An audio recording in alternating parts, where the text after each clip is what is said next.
This video is sponsored by NordVPN. There is a scene in Teen Titans that I think we all remember. It's the final episode of Season 2. TERRA has just finished off destroying our heroes and has fully captured the city in the name of Slade. She moves triumphant through the empty, fog-laden streets until an ambush. Her forces are decimated and TERRA is on the receiving end of a vicious barrage of attacks.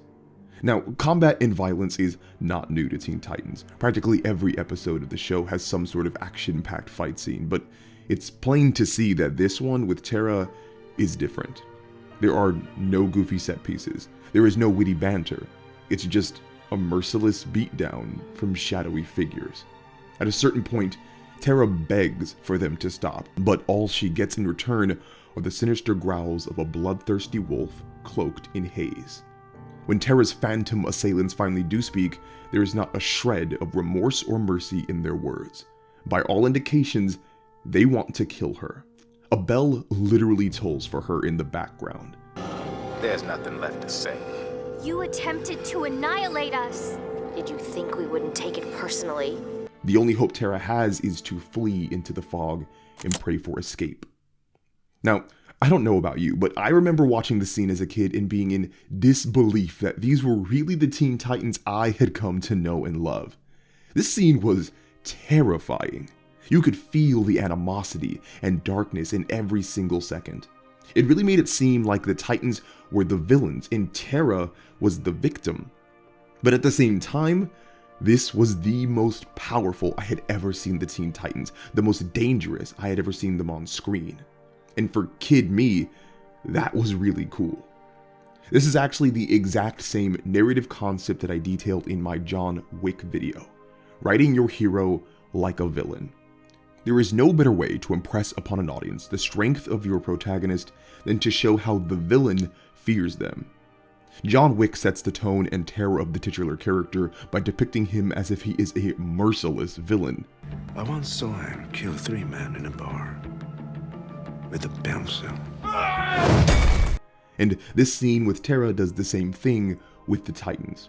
It's meant to be intimidating and give you pause. The departure from the lighthearted nature of the show is meant to illustrate how serious things have become. However, there are pretty stark narrative differences between John Wick and the Teen Titans. With John Wick, I didn't care at all about the well-being of the villains, which means I could revel in John's abject murderous intent. With Teen Titans, I cared about TERRA, even if she did betray my heroes.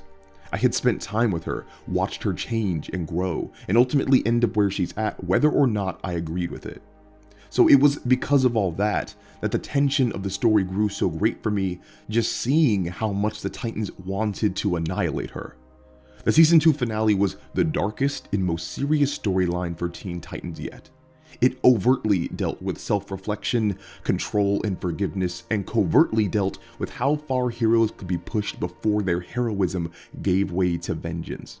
I want TERRA. It dealt with the vulnerability of those who are alone and hopeless, but also dealt with the healing power of genuine friendship and connectedness, and how redemption is never truly out of reach. Many people debate between this and the Trigon saga as the pinnacle of the show, but regardless of whichever you prefer, I think we can all agree that the writing of Season 2 struck a chord in a way that few of any medium rarely do. But I am not gushing over TERRA's storyline just because I enjoyed it. I appreciate it from a technical writing and editing perspective because once you understand the narrative choices that needed to be made for any of this to be possible, the season becomes that much more impressive. This will be the next entry in the Throwback Breakdown series, where I hope to use my years of being a novel and script editor to take a close look at the writing used in classic animation that walk that tightrope of creating mature, dark storytelling for adults while still appealing to the kids watching alongside them. Storytelling is an art, but so much of it can be learned like a science, and understanding the objective, functional writing techniques used in our favorite childhood fictions can only deepen our appreciation for those stories and other stories that touch our hearts like Teen Titans. In this way, we not only get a chance to become lost in our younger selves for a bit, but also hopefully become better writers at the end of it. And this video today is possible in large part to NordVPN. Now, I know hearing any 3-letter acronym might give you shiver-inducing flashbacks to a dude bro explaining an NFT to you, but a VPN is different. If you are a lover of movies, TV shows, anime, or even just privacy, NordVPN is where you can turn to. Was there ever something you wanted to look up online to stream, but found that, for some reason, it was not available where you live because your country hates you and only you? I know I have. Well, with NordVPN, a simple click allows you to change your server location so you can sneak around that Sauron-like eye of Big Brother. This is how I was able to watch Season 5 of Better Call Saul on Netflix, because for some reason it is still unavailable in the US. And even aside from just indulging in fiction, NordVPN keeps your personal data and internet activity secure.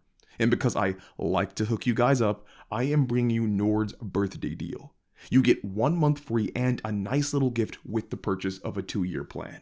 And of course, it comes with Nord's 30-day money-back guarantee. So if you guys are interested, go ahead and give it a try with nordvpn.com/savagebooks. Link will be down in the description. So, without further introductory blabbering from me, let's get into the rise and fall of TERRA. To start, this entire video is actually going to be centered on a writing technique that I do not believe I have talked about on this channel yet. Typically, a writer will start their narrative construction with a premise and expand out from there. With this premise acting as their narrative anchor, they then construct the setting, the characters, the conflict, and ultimately, the ending. Many authors start their fictional work without a definite grasp on how it will conclude. They discover their own story as they write. This is the favored method of George R.R. Martin. He says that if he knows the ends of his stories beforehand, he becomes a bit bored writing them. However, there is an inverse writing method as well: reverse engineering. Reverse engineering a story means you start with your conclusion in mind, aka your climax and resolution, and then create the rest of your narrative based around that. The idea is that because you know where you want to end, creating a consistent, believable pathway there becomes easier. Of the 5 books I have written, I have used this technique for the last 4 of them and have only seen improvements in my writing. But this reverse engineering method is especially helpful when considering adaptations. Teen Titans as a show is a televised adaptation of the original comic book series that debuted back in the 60s. Many of the episodes are storylines directly taken from the original comic. While it's true that every adaptation, no matter the genre, has its own unique distinctions from the source material, adaptations are largely meant to remain faithful to that source material, to generally stay in line with the narrative and plot of the original. And this is exactly what happened with TERRA's storyline in Teen Titans. Season 2 of the show is an animated adaptation of the Judas Contract comics from the 80s. This is where TERRA makes her first appearance. Believe it or not, the original TERRA was created to betray the Titans and die. It was quite possibly the first certainty that the writers had about her character and the Judas Contract as a whole. Co-creator George Perez stated that he and his partner Marv Wolfman knew from the very start that this girl was going to be a traitor and that we were going to kill this character off. In other words, when creating the story elements, they started with TERRA's betrayal and death, then worked backwards to create a compelling narrative from there. Does that sound familiar? Yes, it is just reverse engineering. From there, the task George and Marv were saddled with was making the rest of the narrative give power and context to TERRA's eventual betrayal and death. To accomplish this, they attempted to make her as shocking and evil as possible. The original TERRA was written to be a purely malicious teenage hitwoman with megalomaniacal dreams of taking over planet Earth. She eventually accepted a job from Deathstroke, aka Slade, to kill the Teen Titans. Her plan of action was to infiltrate the group as a member and destroy them from the inside out. The Titans accepted her, most of all Beast Boy, though Raven always remained very suspicious. Ultimately, though, she ends up turning against both Slade and the Titans. In a fit of rage, she accidentally crushes herself under a building when trying to kill them. Even after all that, though, the Titans commemorated her death with a statue and kept her true villainous nature hidden from the world. Now, obviously, you can see that many of those plot points were directly adapted into the TV series. But you can also see that many of them were left out. And that's natural. Adaptations are mainly done to show a well-established fiction in a new light. Reading about Smaug in The Hobbit is nowhere near the same as seeing Smaug in the film adaptation. Adaptations can also add and deepen material, such as when Game of Thrones added the POVs of the Lannisters, a narrative element that was absent from the original early A Song of Ice and Fire books. What is important to understand about reverse engineering and adaptation is that it allows you to remain true to the narrative and character's end result, while also making changes that cater to crafting a better story. And what the Teen Titans creative team realized was that what was truest to the Judas contract was TERRA's betrayal and death. It's quite literally the titular scenario. Spoilers for the Bible, I guess, but Judas betrayed Jesus Christ and then died shortly after. TERRA is Judas in the Judas contract. Her betrayal and death are the story. But as I said, everything surrounding those critical plot points was subject to change. And what the Teen Titans writing team chose to change was huge. Instead of TERRA dying because of her own anger and bloodlust, effectively cementing her villainy, the show writers decided to have her die through personal sacrifice after being redeemed. This fundamentally changes the narrative message of the story. TERRA could still be evil and betray the Titans, but the story would now be centered on showing that no matter how far gone someone might be, it's never too late to start taking responsibility and doing what is right. Story editor and producer for the show David Slack has said, "We were more interested in showing things from TERRA's point of view a little bit more. That sometimes people can do very bad things, but not completely be a bad person. I think TERRA's story is a story about responsibility. I think TERRA doesn't feel responsibility for anything she does. As a result, she feels very out of control. In the end, she finally does take charge. Whether or not she was actually a good person or an evil person, I think she finally resolved whatever was plaguing her." This ending is far more positive and arguably far more emotionally impactful than the original comic ending. But the narrative content was not the only thing that the show's creative team changed during their adaptation. The Judas Contract series of comics had 4 volumes and almost 100 pages to build up its narrative. Teen Titans as a show was locked into a 13-episode season structure, many of which had to be standalone episodes. This meant that the show's writing team would need to develop their adaptation of the Judas Contract story in a much more condensed way than the comics did. Of the 13 available episodes, the writing team devoted 5 to Nera's narrative, 2 of which stood as the end of season finale. The creative team has been on record stating that ideally, they would have wanted much more time to build up TERRA's storyline, but other episodes and commitments restricted them. This short 5-episode window created their first adaptation limitation. They met this limitation by sectioning the story out into a 3-act structure. The introduction, or Act 1, would be 1 episode introducing TERRA and establishing her flaws and conflicts. The midsection, or Act 2, would be 2 episodes of exploring and building up TERRA's relationship with the Titans, culminating with her betrayal. And the climax, or Act 3, would be the final 2 episodes, where the corrupted TERRA sided with Slade, fights against the Titans, and dies. With the limited time that they had, this structural roadmap gave the creative team the best chance to craft a fully formed narrative that still remained true to the source material. But a big hurdle still existed. If TERRA's betrayal was outlined to occur at the end of episode 3, that only gave the writers 3 episodes to endear her to the audience. If the audience didn't care about TERRA, her betrayal wouldn't have impact. Another quote from David Slack is very relevant here. He has said, "I think the important thing with TERRA was to drag you back and forth with her, to make you like her, then hate her, then you like her again." Creating audience investment in a character in just 3 episodes is a truly difficult task, but luckily the writing team used a fancy little technique to circumvent that. Instead of attempting to make TERRA's betrayal impactful to the audience, they worked to make TERRA's betrayal impactful to Beast Boy.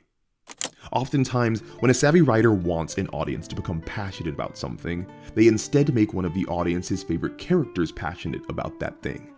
If an audience is truly invested in a character, we then care about their wants and needs and emotions. Therefore, we then feel happiness alongside their happiness and pain alongside their pain. This is the heart and soul of being invested in a fiction. We may have only known Yue for a few episodes, but since we all loved Sokka so much, we felt his pain right alongside him when he lost her. Out of all the Titans, Beast Boy is easily the most relatable.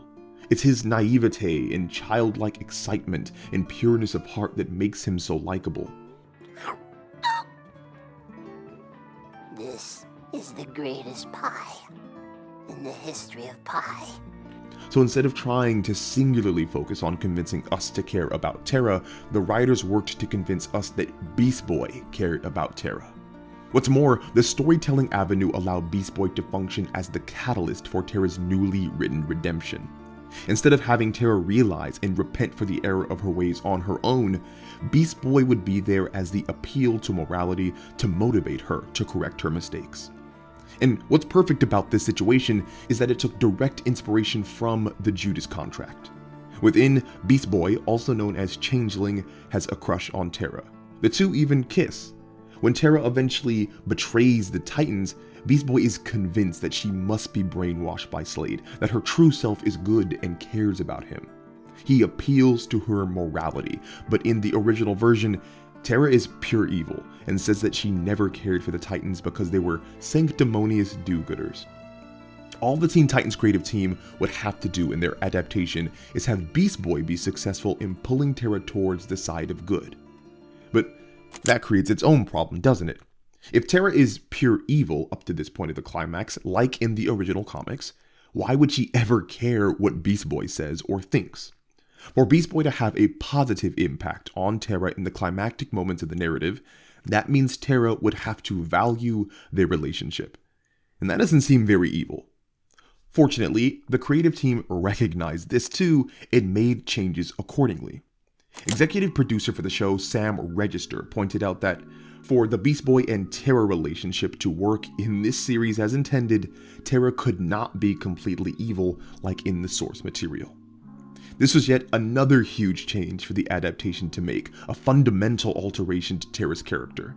Instead of being a ruthless career hitwoman, the show's creative team changed TERRA into a lonely, insecure teenager who becomes corrupted. This allowed TERRA and Beast Boy and the rest of the Titans to form a genuine relationship, therefore giving more weight and power to both the betrayal and the death after redemption. This alone caused two major changes in the makeup of the story. First, it changed the complexity of TERRA's character. The original comic version of TERRA was a flat character. This is the technical term for a character without much depth or complexity. Again, the original TERRA from the Judas Contract was evil for evil's sake. Now, flat characters are not innately bad by any means. There are plenty of uses for them. For the story that George Perez and Marv Wolfman wanted to tell during the Judas Contract, having TERRA be a crazed psychopath worked to completely subvert the reader's expectations of what evil could look like or where it could come from. The changes made in the televised adaptation, though, made TERRA a round character. This is a character whose goals and motivations have a deeper, personal underlying force. The show TERRA didn't betray the Titans because she was hopelessly evil. She did so because she fell victim to Slade's temptations and her own personal insecurities. Round characters are almost always easier to become invested in because they mirror the complexity of real life. Very few of us have probably met a person who was evil from the womb, but many of us have probably had a genuinely good friend who betrayed our trust. TERRA's complexity in the show makes her more believable and therefore more relatable, which in turn gives more weight and power to her eventual betrayal and death. But remember, there is a second thing that changed. Since TERRA was no longer evil and no longer wanted to take over the world, the Teen Titans creative team would need to come up with a new reason for her to join Slade. The original TERRA was a malicious hitwoman, and Slade was her client. Her actions were motivated by greed and a thirst for power. But since this new version of TERRA was neither power-hungry nor greedy, a new motivation for her allegiance to Slade would need to be created. For this, the show writers turned towards the original comic for inspiration. Within, TERRA is not only unabashedly evil, she is also highly emotionally unstable. She is depicted as being prone to outbursts, mood swings, and delusions. During these outbursts, her powers surge out of control. There's a section of the original comic where TERRA is training with Beast Boy but becomes annoyed at his jokes and banter. This frustration eventually builds in her to the point where she completely loses control and almost kills the Titans with earthquakes and volcanic eruptions. A running theme throughout the Judas contract is TERRA's fragile mental state and her lack of control over it. Her death in the comic actually comes because she's under the delusion that Slade has betrayed her, and she becomes so frenzied that she kills herself on accident. Since TERRA's lack of control is her fatal flaw in the comics, the Titans creative team transplanted that as her motivation for joining Slade in the televised adaptation. TERRA would have a lack of control over her powers, struggle with it, and be corrupted by Slade through his promise of helping her gain control. In this way, her climactic moment in the show would be based around her taking control over herself on her own terms. This change fixed yet another issue that the showrunners had to deal with while adapting. See, in the original comics, it is highly suggested that TERRA, a teenager, was in a sexual relationship with Slade. Co-creator George Perez has said, "I wanted her to look almost elven, so that when you see her for the first time wearing full makeup and dressed in a provocative outfit, where you knew she'd just been in bed with Deathstroke, that it does jab you a bit. You think, whoa, good God, this little girl is a slut." Now, we had previously mentioned that adaptations always come with a certain level of limitations. One of the limitations here is that Cartoon Network certainly could not depict a teenage girl being in a romantic relationship with a grown man, and especially not just for shock value. So it only made sense for the televised adaptation to change TERRA's relationship with Slade to one where she looks at him as a mentor rather than a lover.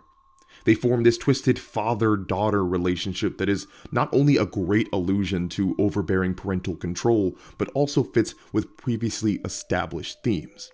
Back in Season 1, when Robin was Slade's apprentice, the villain makes a very overt statement about being a father figure to those he mentors. Who knows? I might even become like a father to you. The creative team for Titans obviously recognized this and chose to subtly code TERRA as Slade's daughter. And they did this by making her resemble Rose Wilson, Slade's actual daughter in the comics. In order to prove her loyalty to Slade, Rose gouged out her own eye to mirror her father.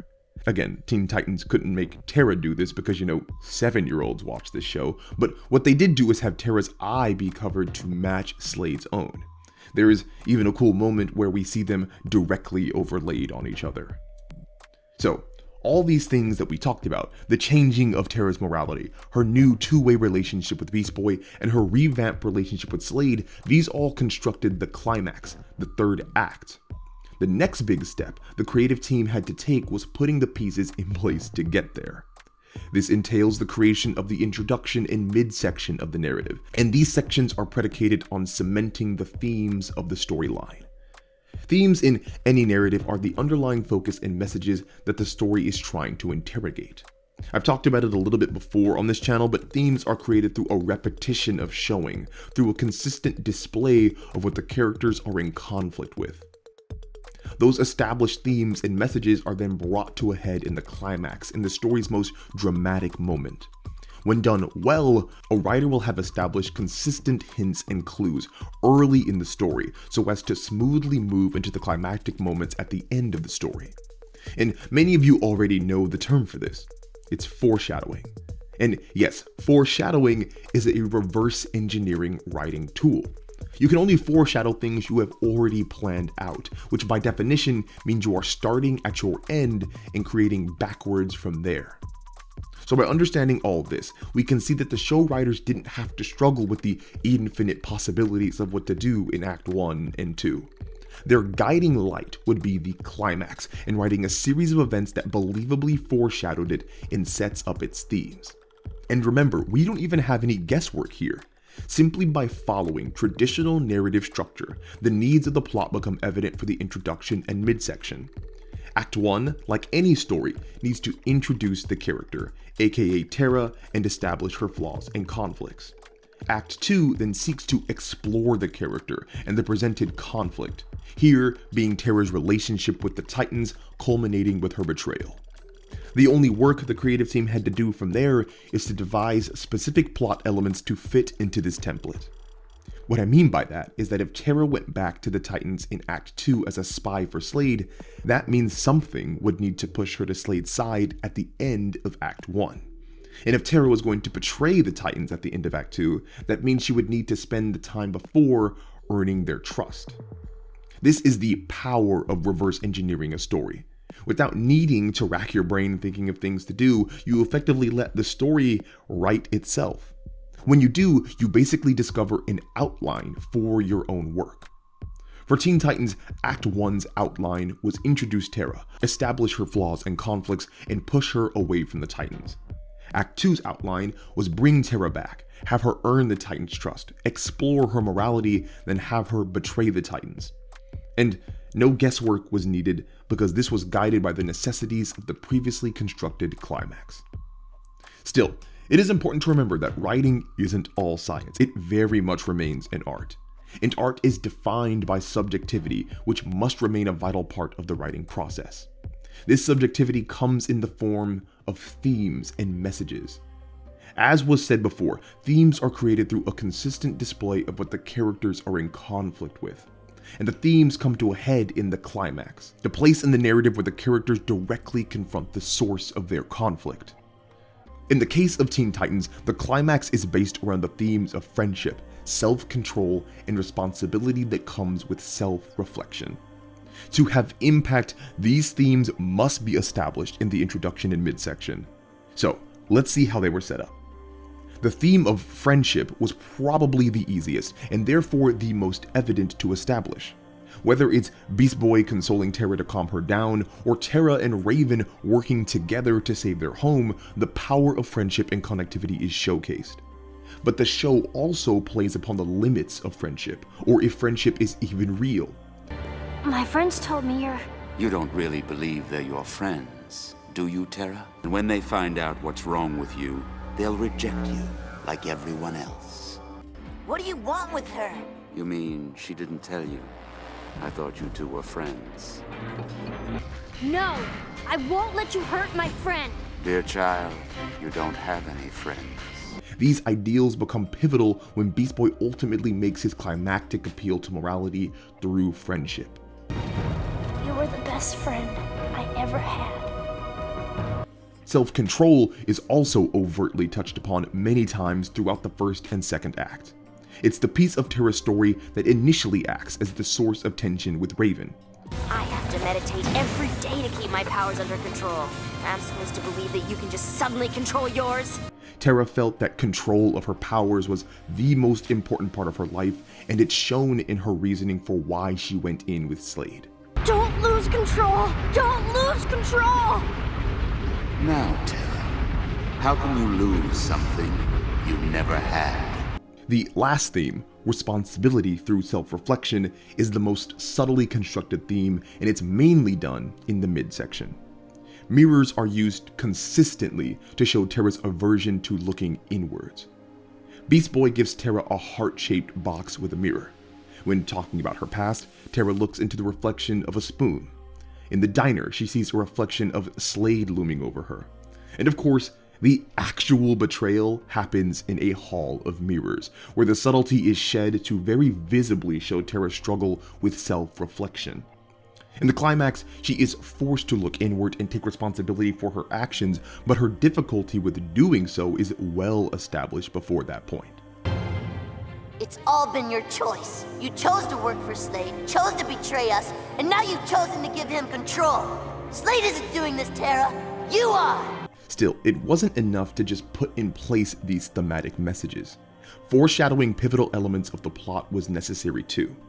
This is the mark of a good writer, being able to organically weave in details that give a direction to the future of the story. Foreshadowing the betrayal starts at almost the very beginning too. When TERRA first hears about Slade, the scene transitions to have his face cover hers. When TERRA and Slade first meet, she declares that she has trapped him, Looks like I've got you. but Slade responds with, Actually, TERRA, I've got you. when TERRA returns, these moments of foreshadowing her allegiance and betrayal are ramped up. Her first words when coming back to the Teen Titans Tower are, So, which team am I on? when she passes by Raven, her deception with Slade flashes across the screen.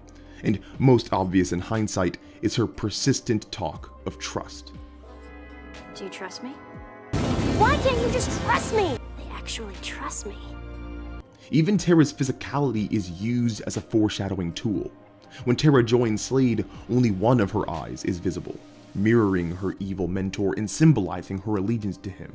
Even before the betrayal though, we see this motif in place. In the episode where TERRA first makes her appearance, her hair falls to cover her eye when Slade is mentioned. After TERRA has already joined forces with Slade, her hair falls over her eye when she learns her plans to deceive the Titans has worked. By always focusing on the end result of what they wanted to achieve, the show's writing team was given a very clear indication of what they needed to do in their first and second act. And breaking all of these pieces down brings us back to our climax, except now the curtain has been pulled back and we see why things have fallen into place the way they did. But there is still one piece that we haven't addressed yet, one thing that makes the final 2 episodes of Season 2 so powerful. Where many of the alterations to the source material were done because of limitations surrounding time, scheduling, or the type of content that could be broadcasted to kids, many more alterations were done to create a much more gray, dynamic story. In the original Judas contract, almost everything is black and white, and purposefully so. George Perez and Marv Wolfman made TERRA to play with the stereotypes present in comics at the time. They wanted people to see this little girl and make them believe that she was destined for goodness and heroism. This came as a direct response to Marvel's introduction of Kitty Pryde just a few years earlier. She was a young teenage girl with superpowers that got to join the X-Men, and comic book readers just accepted it because why wouldn't they? Villainy in the 20th century, especially depicted in comics, was loud and ostentatious and overt. Kitty Pryde was accepted by both the X-Men and the audience as fundamentally good because she did not fit any stereotypes to warrant worry. George Perez and Marv Wolfman saw this trope in their genre, and they did what all good writers do. They subverted it. They created their own teenage little girl, knowing full well that no matter what happened, the reading audience and the Titans would automatically assume her goodness and take her in with open arms. TERRA was meant to show how easy it was for evil to manipulate. The original TERRA was a flat character, but for a reason. She was a blatant illustration that some people are not interested in your friendship or redemption. Some people will only seek to take advantage of your kindness. Some people are just malicious. George Perez has talked about this very thing. He has said, there was absolutely nothing in TERRA's background that should have made her the type of character she was. What we didn't want to do is state that because she was this or because she was that, she was evil. There are people who are not nice. The Judas Contract was a landmark comic fiction at the time because it called attention to the genre's own shortcomings and cliches. And it did so by juxtaposing the unabashed goodness of the Titans with TERRA's unwavering villainy. But in doing so, each of the characters, and therefore the narrative, became a straightforward, non-negotiable cautionary tale. This left the door wide open for a later fiction to take that same premise and insert nuance in order to tell a different, more complex story for a different, more complex narrative landscape. Enter Teen Titans. Show writer Amy Wolfram and show editor David Slack recognized the tragic nature of the original Judas Contract and wanted to lean into that for their adaptation. Now, a narrative tragedy is not simply just a sad story that ends in disaster. True tragedy is built upon 2 pillars. The first is the characters reacting to loss and conflict outside of their control. And when I say reacting, I do not mean facial expressions or emotions. I'm referring to the actions and choices a character makes based upon a circumstance they did not choose. Romeo and Juliet, for reference, did not choose to have their families feud. They simply had to react as best they could to it. The second pillar of a tragedy is to have these unchosen circumstances bring about disaster just as the characters are close to happiness. And this disaster comes because the characters make a flawed decision due to a misunderstanding or lack of information. To reference the OGs again, Juliet put herself in a coma so that she could avoid marriage with another man and be with Romeo. But Romeo lacked this information and thought Juliet was dead. In his heartbrokenness, he kills himself. When Juliet awakens, she then kills herself after finding Romeo dead. The characters were moments away from happiness, but disaster struck because of their own decisions. In the case of TERRA, she did not choose to have powers or be shunned by people or develop her crippling insecurity. And it was because of a misunderstanding that she came so close to happiness, to being a Teen Titan, but made the disastrous decision to leave. You told him? I didn't. You promised. You lied to me. You lied! I just figured it out. I didn't know it was a secret. Tragedies rely on a disastrous decision that simultaneously makes sense for the characters who enact them. By understanding the circumstances of how a person became who they are, we as the audience accept those decisions as most true to who the character is, even if we don't agree with them. George Perez and Marv Wolfman specifically omitted huge portions of TERRA's backstory because they did not want to give context to her villainy. They did not want to make her evil understandable. The show, however, somehow had its cake and ate it too because it never gave details about who TERRA was before she met the Titans. But it also still managed to make things sympathetic and understandable for how she made her disastrous decision.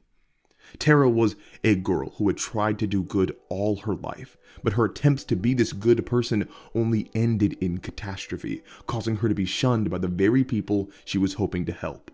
This created a traumatizing, cyclical pattern where the more TERRA felt alone, the more she wanted to help people and prove that she was worthy of companionship. But by using her powers to help people, she only allowed more opportunities for them to rage out of control and for her to be shunned. Eventually, this pattern culminates in TERRA developing the self-defense mechanism of simply running away from her problems. I know everything about you. I've been watching you for some time. I know why you're always running away. I know your secret, little girl. When she crushes Beast Boy under boulders, she doesn't even think to help him. She just runs.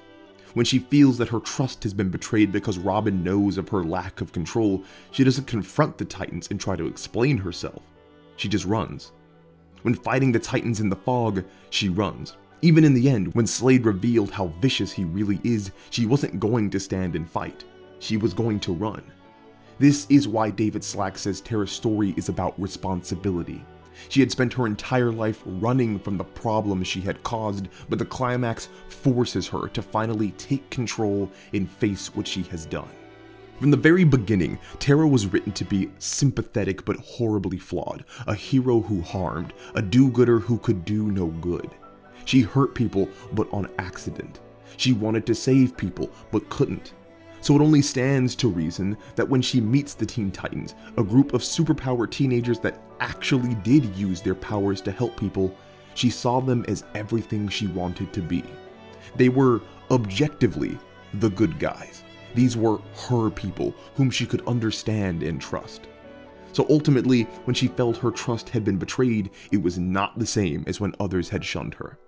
To TERRA, the Titans were the best the world had to offer, the goodest of the good, if you will, but even they ended up being no better than those that had hurt her before. So since goodness appeared as a dead end, TERRA turned to what remained: evil. She had failed so long at being good, and good had failed her for so long that she gave up on it. Her disastrous decision, born of a misunderstanding, is directly influenced by the horrible past she was a product of. Earthquakes, avalanches, mudslides. Everywhere you go, you try to do good. And everywhere, you fail. So everyone turns against you. Then is reinforced by Beast Boy directly shunning her. You said you'd be my friend no matter what, remember? Slade was right. You don't have any friends. TERRA's resolution to go all in with Slade happens because of one of our heroes. But at the same time, can we blame Beast Boy at all? He had just learned that he and his friends had been used, manipulated, and possibly even killed. His refusal to associate with TERRA any longer is well within reason. We understand his decision, not that it makes it any easier. The Titans then take the objectively kind and merciful action of giving TERRA a second chance, of trying to convince TERRA to come back to their side. And she answers them with hatred and violence. But even then, can we blame her? The show does a great job of representing the characters as complex and serious, but behind all that is the reality that these are kids. TERRA is a child, a young, vulnerable teenage girl, and Slade is a manipulative, malicious predator. To TERRA, he's the only person who has accepted her regardless of the harm and anguish she causes. He has effectively brainwashed her by using her own insecurities against her. Am I saying that TERRA is right for joining him? Lord, no. But do I understand it? Yes. And that is the real magic of this adaptation of the Judas Contract. It's quote-unquote forbidden jutsu. By the time we get to the final episode, we are watching all these characters in conflict, yet it's almost painful to watch. The Titans are vicious and TERRA is doing everything she can just to not die. But this is the same TERRA that was vicious just before. No one seems to be objectively good or evil here. Everything is as gray as the fog that encompasses the battlefield. The original Judas Contract comic was about the black and white nature of morality. Some people are evil, always had been, always will be. But the Teen Titans adaptation was about the complexity of a person's virtue and how it might change and alter. The show made itself a direct confrontation to the original's ideals of black and white morality. She's evil. Always has been, always will be. You don't know what you're talking about, okay, Raven? The show waded headlong into the complex, dark issues of those who become victims to evil and the lessons to be learned from such a journey. The creative team purposely wanted to show why and how a person could fall from grace in order to teach lessons on how to avoid it. The last quote I will use here is once again from David Slack. He has said, "I think people do get lost. Look at the state of the world today. Bad things happen, and I think from my own aesthetic, I'm always more interested in why people do bad things than just evil itself." Lately, I've been thinking back to the Disney movies we grew up with, and they're really dark. There's some really dark and scary stuff that happens there. And I don't think it's a terrible thing for children to be scared by something they see on TV, because that's how we learn to deal with being scared. The final few episodes of Teen Titans Season 2 are incredibly serious, quite possibly some of the most mature content that Cartoon Network was allowing at the time. But through that serious, unflinching look at morality, a lot of kids were able to come away with the message that there is good in life and evil in life and real consequences. And this type of story was only able to be told because the Teen Titans creative team understood that ending message that they wanted to bullseye. They planned carefully around the climax of their adaptation and made sure everything fed into the most impactful finale that they could cultivate. And I think all of us can agree that they did a terrific job. Anyway, you have somehow successfully squandered yet another hour of your life that you will never get back. And if you like what you heard, there are a bunch more episodes in the Throwback Breakdown series. I'll include a link below. If you want to support the channel, make sure to leave a comment, like, and subscribe. If you really want to be a homie, join Patreon or check out some of my other videos. As always, it was a pleasure, and I will talk to you all again soon.